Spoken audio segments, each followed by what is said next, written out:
Plate में शादी। एक गांव में महेंद्र नाम का व्यक्ति रहता था, लेकिन सभी उसे दरिंद्र दरिंद्र कहकर पुकारते थे, क्योंकि वह दरिद्र था, बहुत गरीब था। लोग उसे गरीबों का ब्रांड एम्बेसडर मानते थे। वह कहीं पर भी नौकरी की तलाश में जाता, उसे वहां से भगा दिया जाता था।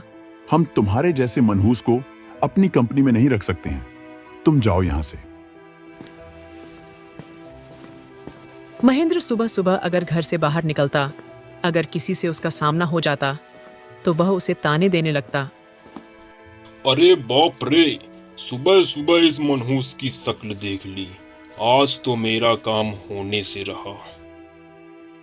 अरे मनहूस, क्या काली जुबान है तेरी।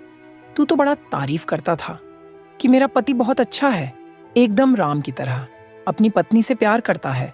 लेकिन कल ही पता चला कि उसका किसी औरत के साथ चक्कर चल रहा है। दोबारा अपनी मनहूस शक्ल मत दिखाना, चल जा यहां से।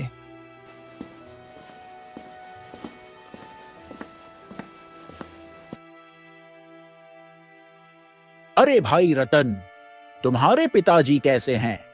उनका क्या? उनकी उम्र हो गई है, तो क्या अभी भी हट्टे कट्टे हैं? अरे मनहूस, जब देखो तब मेरे पिताजी के बारे में बात करता है।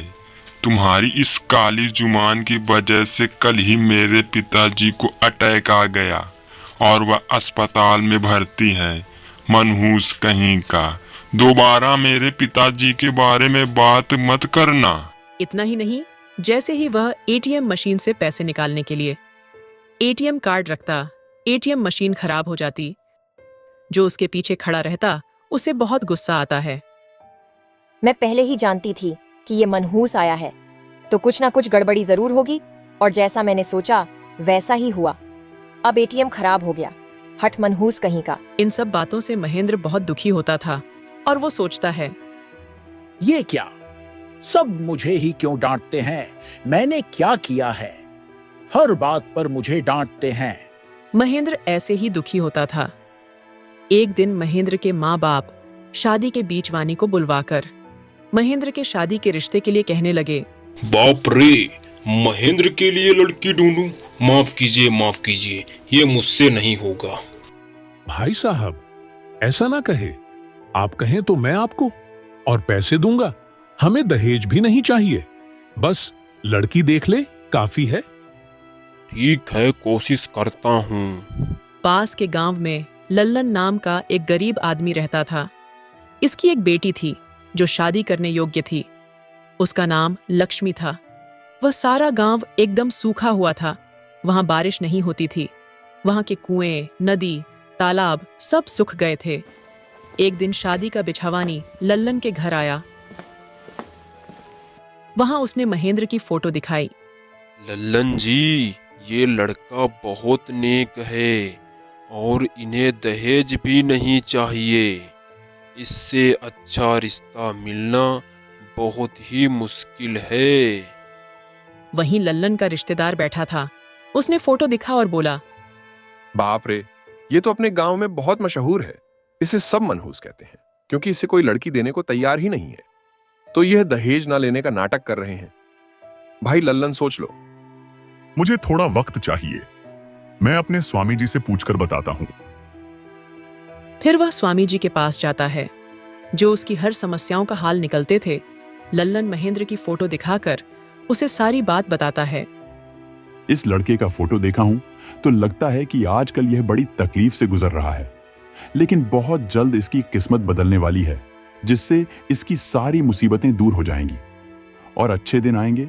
इसके कारण गांव वालों का भला होगा, इसलिए तुम ज्यादा मत सोचो, अपने बेटी की शादी इसके साथ कर दो। धन्यवाद स्वामी जी, आपने मेरे मन का बोझ हल्का कर दिया। लेकिन एक बात याद रहे, इसकी शादी में बहुत सारी अड़चनें आएंगी, लेकिन तुम्हें बिना डरे शादी को हर हाल में संपन्न करना होगा। आखिरकार शादी वाला दिन आया। मंडप में दूल्हे की तरह सजा महेंद्र अपनी होने वाली पत्नी को बार बार देख रहा था और बड़ा खुश हो रहा था। पंडित जी मंत्र पढ़ रहे थे। तभी जोर का आंधी तूफान आया। शादी का मंडप हवा में उड़ने लगा। तभी बारिश शुरू हो गई। देखते ही देखते गांव में बाढ़ आ गई। पेड़ पौधे गिरने लगे। हे भगवान, अब क्या करें? शादी का मुहूर्त निकला जा रहा है। ये सब देखकर सभी लोग परेशान होने लगे। तभी लल्लन बोला, पंडित जी, ये शादी हर हाल में होगी। आप इन दोनों को एक बड़े बर्तन में बिठा दो। पंडित जी पानी में खड़े खड़े मंत्र पढ़ने लगे। दोनों ने एक दूसरे को हार पहनाया। बाढ़ की वजह से उस गांव के तालाब, कुएं, नदी भर गए। ये देखकर गांव वाले बड़े खुश हुए। लल्लन महेंद्र से बोला, अरे वाह दामाद जी, आपके पैर जैसे ही गांव में पड़े, गांव में पानी आ गया। ये तो गांव के लिए भला हो गया। आपके कारण हमारा सालों से सूखा पड़ा गांव हरा भरा हो गया। इतना ही नहीं बाबूजी, मुझे बहुत बड़ी कंपनी में नौकरी मिली है। ये देखिए मेरा अपॉइंटमेंट लेटर। यह सुनकर सभी लोग बहुत खुश हुए।